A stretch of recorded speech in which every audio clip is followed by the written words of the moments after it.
بسم اللہ الرحمن الرحیم۔ السلام علیکم ڈیئر اسٹوڈنٹس، امید کرتا ہوں آپ لوگ ٹھیک ٹھاک ہوں گے اور آپ لوگوں کی زندگی خوشیوں کے ساتھ گزر رہی ہوگی۔ آج ڈیئر ایک دو شعر کی تشریح بھی اپلوڈ کرنے کی طرف جا رہے ہیں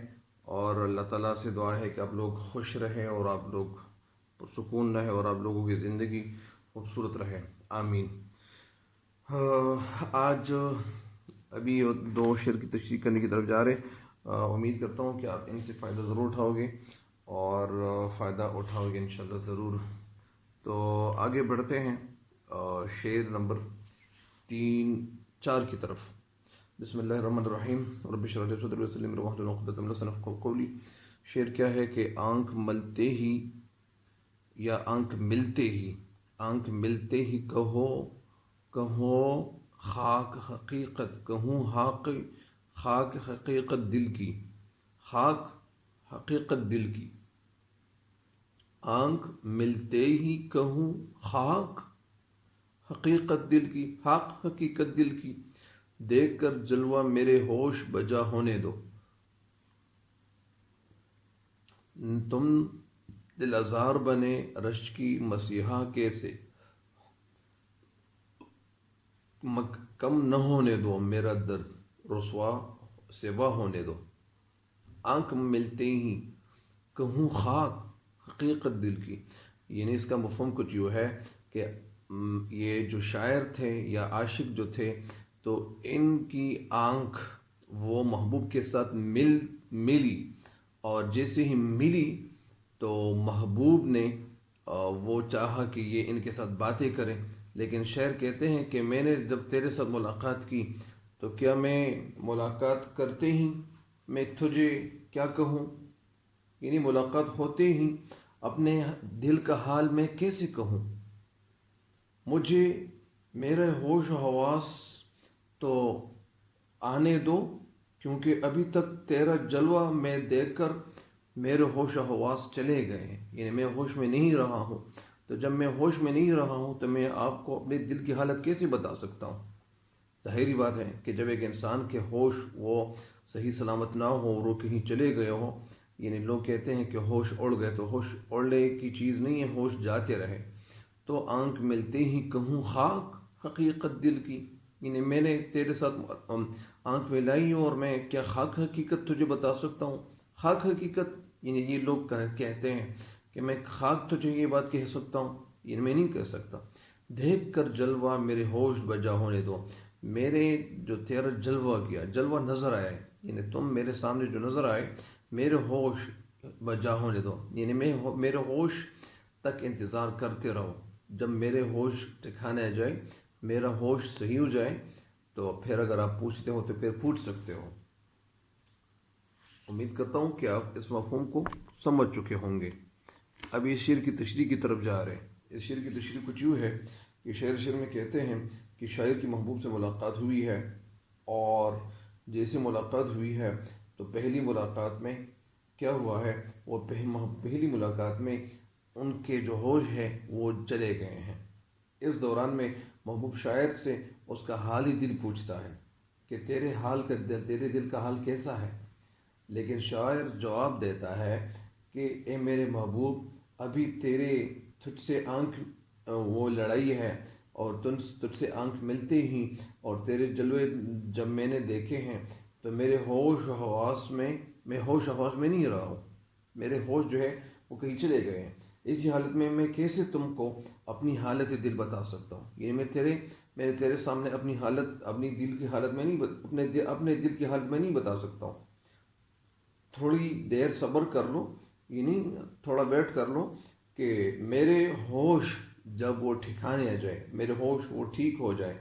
تو میں تمہیں اپنی جو بتا ہے، اپنی جو کہانی ہے، اپنے دل کی کہانی ہے، داستان ہے اپنے دل کی، تو میں وہ بتا دوں گا، اپنے دل کی حقیقت بتا دوں گا کہ میرے دل میں تمہارے لیے کیا ہے۔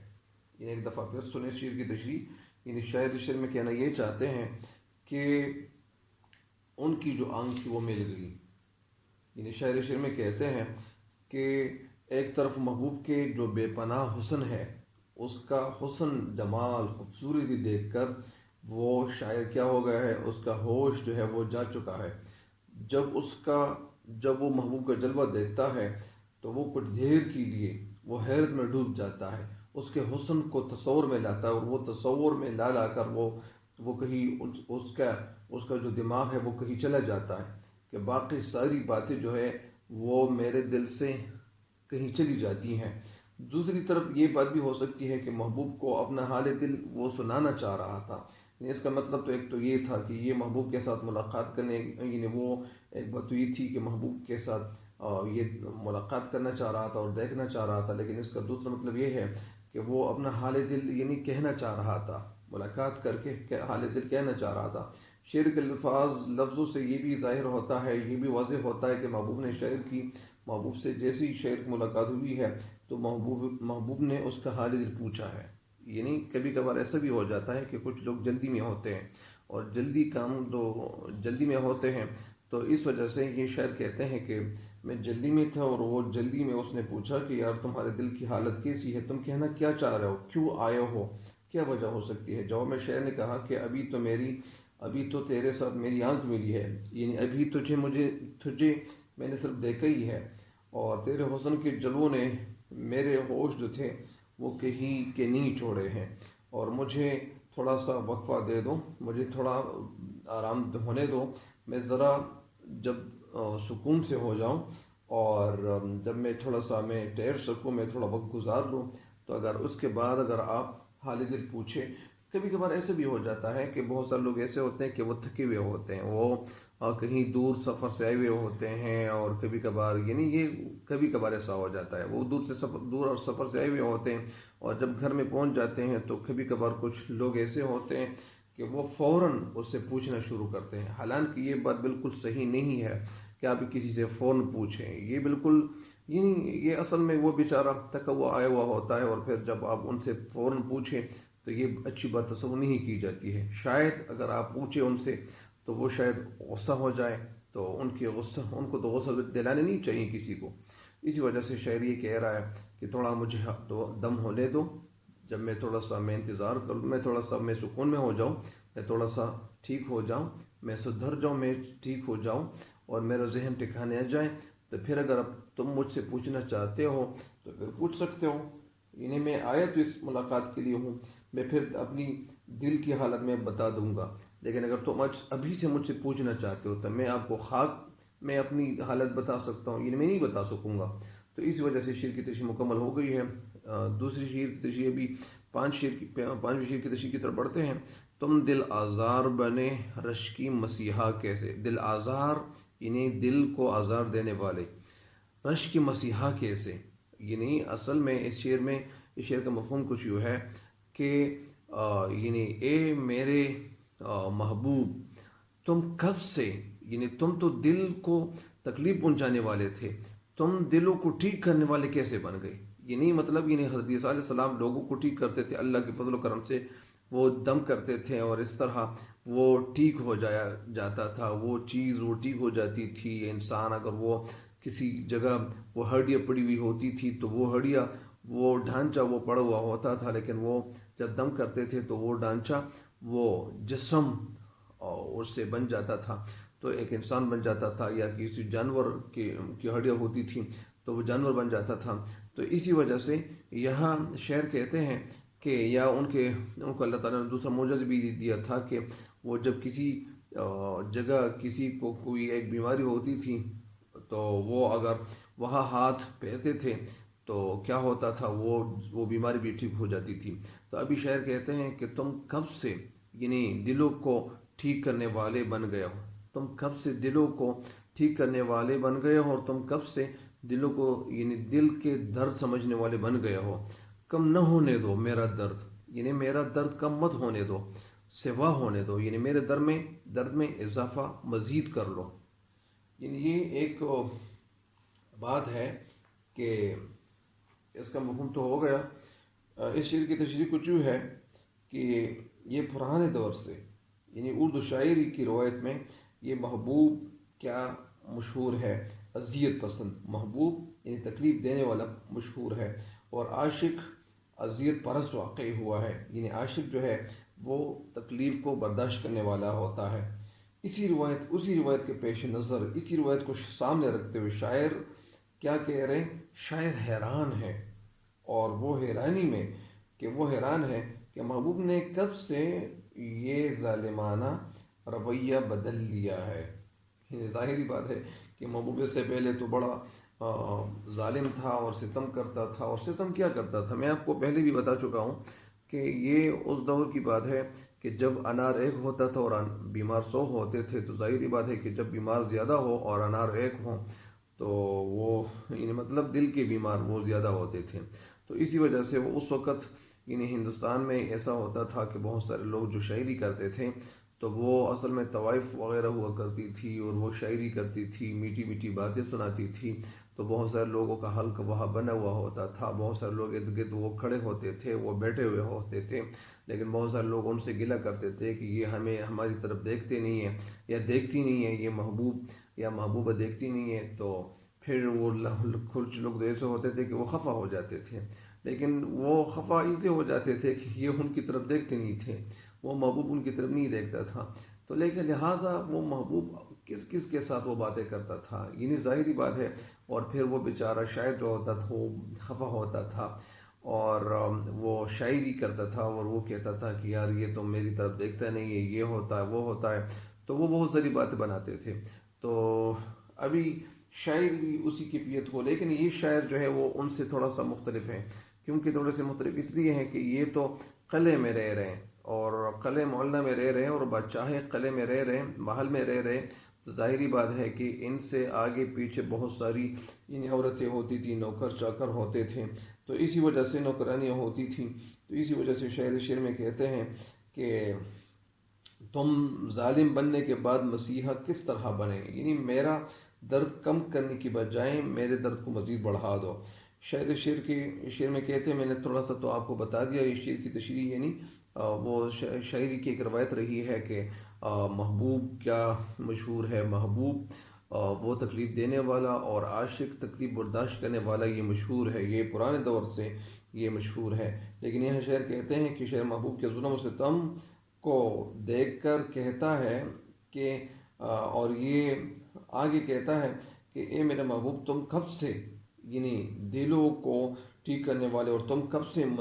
یعنی مسیحا یعنی مہربان بن گئے ہو، یعنی تم تو پہلے مہربان نہیں ہوتے تھے،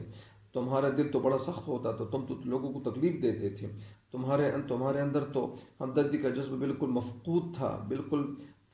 فقدان تھا، تیرے اندر وہ جذبہ بالکل تھا ہی نہیں، اور اب تیرے اندر ہمدردی کیسے پیدا ہو گئی ہے۔ تو محبوب کے مزاج میں یہ اچانک جو تبدیلی انہوں نے دیکھی ہے، تو شاعر اسی طرح مخاطب ہو کر کہتے ہیں کہ اب تک تم مجھے مزیتیں دیتے رہے، تکلیفیں دیتے رہے ہو، اور تم یہ اچانک کیسے بدل گئے ہو۔ ظاہری بات ہے کہ کچھ لوگ حالات کے مطابق اپنے آپ کو ڈھال لیتے ہیں، یا یہ بھی ہو سکتا ہے کہ وہ اس کو پتہ چل گیا ہوگا کہ یہ جو مرزا داغ دہلوی ہے، تو یہ اگر میں ان کے ساتھ عشق نہ کر لوں، یہ ایک بادشاہ کا بیٹا ہے، بادشاہ کا بیٹا تو نہیں تھا یہ، اصل میں یہ ان کے والد دوسرے تھے، لیکن ان کی ماں کی نکاح وہ کسی بادشاہ کے ساتھ ہوئی تھی۔ بہرحال تو اسی وجہ سے یہ وہاں